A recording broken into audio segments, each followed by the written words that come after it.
हिंदी साहित्य के महान कथाकार मुंशी प्रेमचंद ने अपने लेखन के माध्यम से समाज की उन सच्चाइयों को सामने रखा जिनके बारे में लोग अक्सर बात करने से कतराते हैं।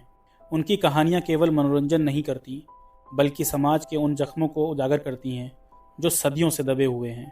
आज हम जिस कहानी को सुनने जा रहे हैं उसका नाम है ठाकुर का कुआं।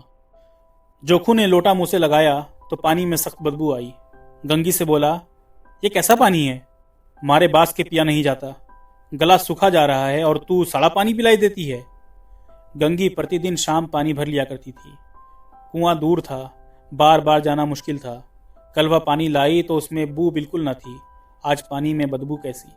लोटा नाक से लगाया तो सचमुच बदबू थी। जरूर कोई जानवर कुएं में गिरकर मर गया होगा, मगर दूसरा पानी आवे कहां से? ठाकुर के कुएं पर कौन चढ़ने देगा? दूर से लोग डांट बताएंगे। साहू का कुआं गांव के उस सिरे पर है, परंतु वहां भी कौन पानी भरने देगा? कोई तीसरा कुआं गांव में है नहीं। जोखू कई दिन से बीमार है। कुछ देर तक तो प्यास रोके चुप पड़ा रहा, फिर बोला, अब तो मारे प्यास के रहा नहीं जाता। ला थोड़ा पानी नाक बंद करके पी लूं। गंगी ने पानी न दिया। खराब पानी से बीमारी बढ़ जाएगी, इतना जानती थी, परंतु यह न जानती थी कि पानी को उबाल देने से उसकी खराबी जाती रहती है। बोली, यह पानी कैसे पियोगे? न जाने कौन जानवर मरा है। कुएं से मैं दूसरा पानी लाई देती हूँ। जोखू ने आश्चर्य से उसकी ओर देखा। पानी कहाँ से लाएंगे? ठाकुर और साहू के दो कुएं तो हैं, क्या एक लोटा पानी न भरने देंगे? हाथ पांव तोड़वा आएगी और कुछ न होगा। बैठ चुपके से, ब्रह्म देवता आशीर्वाद देंगे। ठाकुर लाठी मारेंगे, साहू जी 1 के 5 लेंगे। गरीबों का दर्द कौन समझता है? हम तो मर भी जाते हैं तो कोई द्वार पर झांकने नहीं आता। कंधा देना तो बड़ी बात है, ऐसे लोग कुएं से पानी भरने देंगे? इन शब्दों में कड़वा सत्य था। गंगी क्या जवाब देती, किंतु उसने वह बदबूदार पानी पीने को न दिया। रात के 9 बजे थे। थके मांदे मजदूर तो सो चुके थे। ठाकुर के दरवाजे पर 10-5 बेफिक्रे जमा थे। मैदानी बहादुरी का तो अब न जमाना रहा है न मौका। कानूनी बहादुरी की बातें हो रही थी। कितनी होशियारी से ठाकुर ने थानेदार को एक खास मुकदमे में रिश्वत दी और साफ निकल गए। कितनी अक्लमंदी से एक मार्के को मुकदमे की नकल ले आए। नाजिर और मोहतमिम सभी कहते थे नकल नहीं मिल सकती। कोई 50 मांगता, कोई 100। यहाँ बेपैसे कौड़ी नकल उड़ा दी। काम करने को ढंग चाहिए। इसी समय गंगी कुएं से पानी लेने पहुंची। कुप्पी की धुंधली रोशनी कुएं पर आ रही थी। गंगी जगत की आड़ में बैठी मौके का इंतजार करने लगी। इस कुएं का पानी सारा गांव पीता है, किसी के लिए रोका नहीं। सिर्फ ये बदनसीब नहीं भर सकते। गंगी का विद्रोही दिल रिवाजी पाबंदियों और मजबूरियों पर चोटें करने लगा। हम क्यों नीच हैं और ये लोग क्यों ऊंच हैं? इसलिए कि ये लोग गले में तागा डाल लेते हैं। यहाँ तो जितने हैं एक से एक छठे हैं। चोरी ये करें, जाल फरेब ये करें, झूठे मुकदमे ये करें। अभी इस ठाकुर ने तो उस दिन बेचारे गड़रिए की भेड़ चुरा ली और बाद में मार कर खा गया। इन्हीं पंडित के घर में तो 12 मास जुआ होता है। यही साहू जी तो घी में तेल मिलाकर बेचते हैं। काम करा लेते हैं, मजदूरी देते नानी मरती है। किस किस बात में हमसे ऊंचे हैं? हम गली गली चिल्लाते नहीं कि हम ऊंचे हैं, हम ऊंचे हैं। कभी गांव में आ जाती हूं तो रस भरी आंखों से देखने लगते हैं, जैसे सबकी छाती पर सांप लौटने लगता है।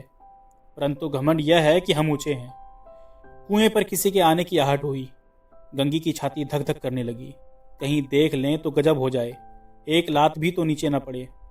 उसने घड़ा और रस्सी उठा ली और झुककर चलती हुई एक वृक्ष के अंधेरे साये में जा खड़ी हुई।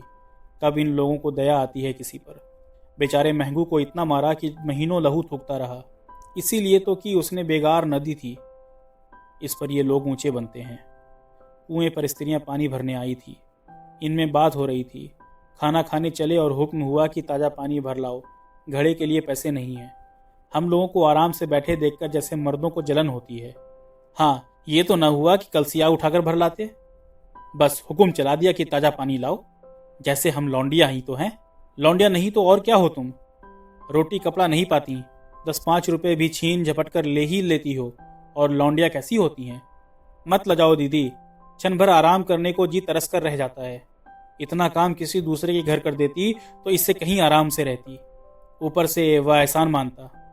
यहाँ काम करते करते मर जाओ, पर किसी का मुंह ही सीधा नहीं होता।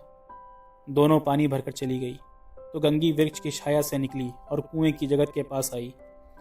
बेफिक्रे चले गए थे। ठाकुर भी दरवाज़ा बंद कर अंदर आंगन में सोने जा रहे थे। गंगी ने क्षणिक सुख की सांस ली। किसी तरह मैदान तो साफ हुआ। अमृत चुरा लाने के लिए जो राजकुमार किसी जमाने में गया था, वह भी शायद इतनी सावधानी के साथ और समझ बूझ कर न गया हो।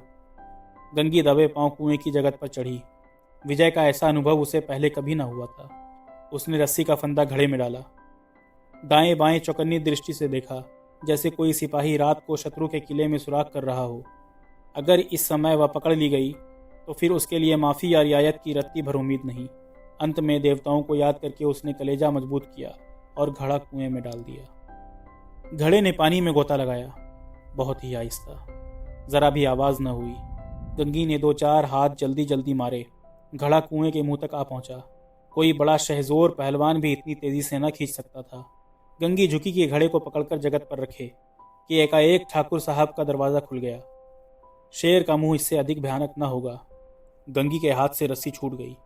रस्सी के साथ घड़ा धड़ाम से पानी में गिरा और कई क्षण तक पानी में हिलकोरे की आवाज़ें सुनाई देती रहीं।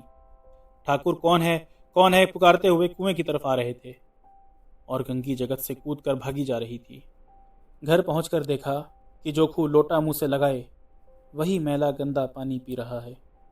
यह है ऐसी रीत जहां एक आदमी को पानी तक नसीब न हो, भले ही दूसरा आदमी आपके साथ कुछ भी करे, गंदी नज़रों से आपको देखे, बल्कि आपके साथ सोने को तड़पता रहे, मगर उसी आदमी, उसी समाज के लोग उन लोगों को पानी देने से कतराते हैं, उनकी छाया से दूर भागते हैं। तो इसी के साथ ख़त्म करते हैं आज की कहानी।